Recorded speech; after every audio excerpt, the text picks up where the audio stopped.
At Bianchi Honda, we want to exceed your expectations for customer service. From our gorgeous showroom and accommodating staff to our extraordinary selection of Honda vehicles and industry-leading service department. Your vehicle should be the best choice for you, and you can find it here at Bianchi Honda. I'm Jason Perico, and I promise to always make it worth a visit.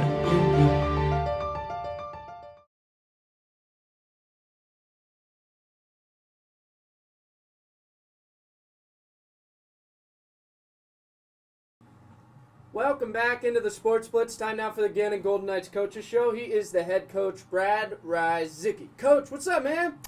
You know, we're just living, Alex. Tough one. Yeah, they don't like losing, and you go on the road, and I thought my kids played hard. They really did. Westchester's a really good football team, but we've got to match the intensity at some positions on our team and start getting into some of these games. I'm not revealing, this isn't inside baseball for me to say. Kutztown can listen. Mark Jones is the heart and soul of the offense, and I think the offense came out pretty well. First of all, you had the opportune play by your defense, and it seemed like things started out in your favor. I'll put it that way. Absolutely. The first two games we played to this point, we scored first and went up 7-0. We came out, they dropped a snap, we got on it, and I think we gave them the ball on the 7-yard line. The offense went and stuck it in, and I think the next two series were 3-and-outs, and we just couldn't seem to get the ball into the red zone. We attempted another field goal that got blocked. We've done some things this week to be able to change and hopefully secure that part of it up. Some of it's timing, some of it's the snap, some of it's talent up front. So, I think if we ever get ourselves to the point where we're up 2 scores on anybody and we can use that offense to be able to run the ball, I think we're in good shape. We just got to get to that point. Do you open up offensively when you get that early touchdown? Can you be more aggressive at that point, or do you pretty much stick to the game plan? I'm not a football coach, so when I think game plan, I think that you script out how you would like it to go, and sometimes it goes that way, and sometimes you got to throw it out after the second play. Yeah, when things are so early like that, you stick to your script. I mean, Coach Hoy does a good job with that of running plays that make sense for what the defense is that we're seeing. So we don't change a ton from what we've prepped with the kids all week. And Westchester ran their defenses. They didn't change. So we had things that we thought that were going to work really well with them. And, at times it did. Sometimes we have to make plays and they're out there. Sometimes we got to call a better game. It's all of us in the same place from that standpoint. But, no, you call the same plays. You don't change your game plan unless they came out of bear cover 1, cover 0. Then you'd have certain things you'd go to. But they played the defense that they showed on film. If I remember right, a couple pretty big chunks of yardage by Mark Jones on that first drive, and then ultimately you punched it in. Yeah, well, the first run was a 7-yard drive. We got the ball after the turnover. Yeah, the turnover happened there. Well, I'm back making adjustments because I'm helping with the defense right now. Sometimes I don't get to see entirely what's going on with the offense because I'm on the defensive side of the ball right now. But yeah, there were plays to be made there. We dropped some balls too that we need to catch. We just need to make some plays. It's what it comes down to. It was good to see Alex Greenewald, of course, on these airwaves. We've heard from him for years because he started out at Cathedral Prep, goes off to Colgate. In that game, he did something that he didn't do at Colgate. 106 yards receiving. I mean, that's definitely a bright spot. Yeah, we've been rotating 3 kids on the outside, him, Dante Owens, Jacardi Brooks, and Alex has the ability to know all the positions so he can move inside and outside for us. We had an injury with Dante during the course of the game, so Alex got pushed out to X and went out there and made some catches. We had to throw the ball because we were down at that point in time, but you have to see what you got at that that part of the game. So, yeah, I think Jimmy Keefe and Alex got a kind of a connection going as the game went on. They one-on-one him to the backside, and, that's where his read goes, and we threw it and executed. Do you feel like so far, of course, you're on the defensive side, as you just mentioned, do you feel that the defense has been holding up for the entirety of the game? Sometimes defenses get tired if they're on the field too much.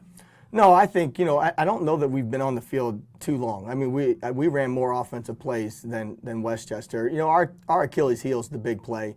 We held them to 58 yards running the football. With Westchester's wing T offense, they want to run the ball. So our goal going into it was make the quarterback beat us with his arm, and he made some plays, and he did. And sometimes we executed. Ant Howard had an interception. We did a good job, but they inserted this athletic kid, a transfer from Syracuse, into the run game, which adds another gap. And, I put us in a bad situation one time. We were in a base defense where we didn't have anyone on him for the most part, and he got loose on us. But, I'll tell you what, I concentrate more on the defense, and the kids collectively go out and play their tail off. They play so hard.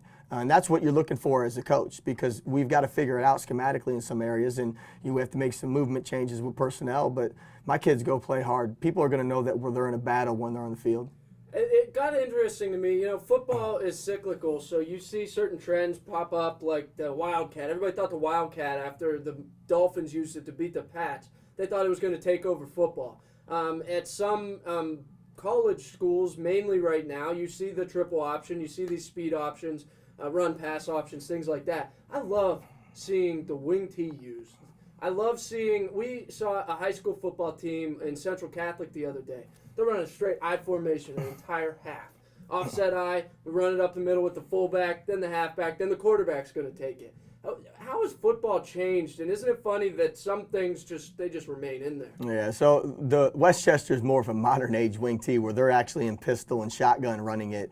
They still have their buck sweep series that you think about in the old school ways of doing things, and their same side belly stuff that are truly staple wing T plays. And I kind of grew up in the era where wing T was popular. Back a long time ago when Tom Herman was running Gannon, he's Mr. Wing T. So, I played at a different place. You had to stop it all the time. So it's you kind of, when you're defending it, you don't see it much. You got to really teach your kids about gap responsibility and things that they don't normally see, because you're getting angle blocked. So it's different. So I had this conversation yesterday with a guy in the business too about, what's going to be next. A lot of people are using a Y off, a tight end, to be able to insert, and they're running split zone stuff, and that's basically ISO. And the first play I think was invented in football was ISO, but they're isolating the weak side linebacker, the play side linebacker, the defensive end, and it's just really ISO.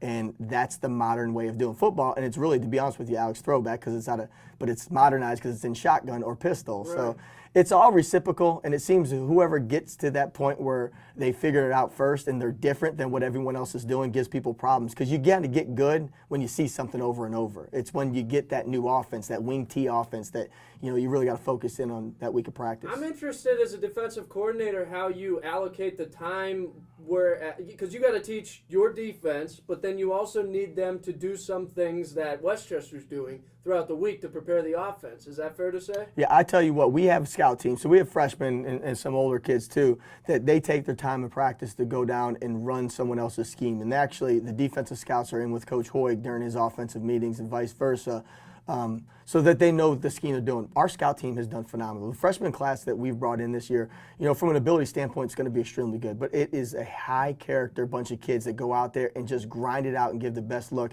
We're talking with Coach Wolf today about how just proud I am of that group right now, because it's not their time yet with a lot of them. And they'll see the light at the end of the tunnel, but they give such a good look right now. They try their tail off, and that's all you can ask for, is because they spend all their time running someone else's scheme. Kutztown, they're good. What do you know about them? Very disciplined. By far the most disciplined team I've watched probably in my head coaching career on film. I mean, they got a bunch of juniors and seniors playing for them. If they have to run a 12-yard dig, they end up 12 yards. The quarterback is the machine that runs everything. He does a great job. He's a tough kid. He takes hits. He puts the ball where it needs to be. Their offensive coordinator does a great job of taking what you're giving them. We're going to have to go out and play disciplined football. You got to get lined up right, not leave uncovereds, and go out and tackle in space. And then defensively, they're the same way. They're just workman, lunch pail type kids that go out there and get it done because they're so disciplined for what they do. You don't see mental mistakes on that field. So Coach Clements has done an unbelievable job with that program. And in my opinion, those two teams, Westchester and Kutztown, I would think from what I saw on film to this point, probably the two best in the East right now. All right. I appreciate it, Coach. No ties, okay? Yeah. I heard about it. See, I don't get to watch football, and my family's all I'm from Northeast, so I'm from Cleveland, Ohio. Yeah, I knew you were Brown. So, I haven't talked to any of them to see whether or not they're happy, sad. I know they had I didn't watch the game, so I know they had their opportunities to win it. They missed field goals, and I got home, my wife looked at me and said, "Hey, they didn't lose." I'm like, well, I guess that's a start somewhere, right? Great stuff. That does it for the Gannon Golden Knights Coaches Show for this week, and that does it for another edition of the Sports Blitz. Got to thank Craig Smiley, Jet24 Fox 66, Tom Reisenweber from the Erie Times News, and, of course, Coach Brad Rzyczycki. And thanks to you for listening. Same time, same place. I'm on the road tomorrow, so Monday from 4 to 6 right here on Fox Sports Radio, 1330 AM, The Fan. Have a good night.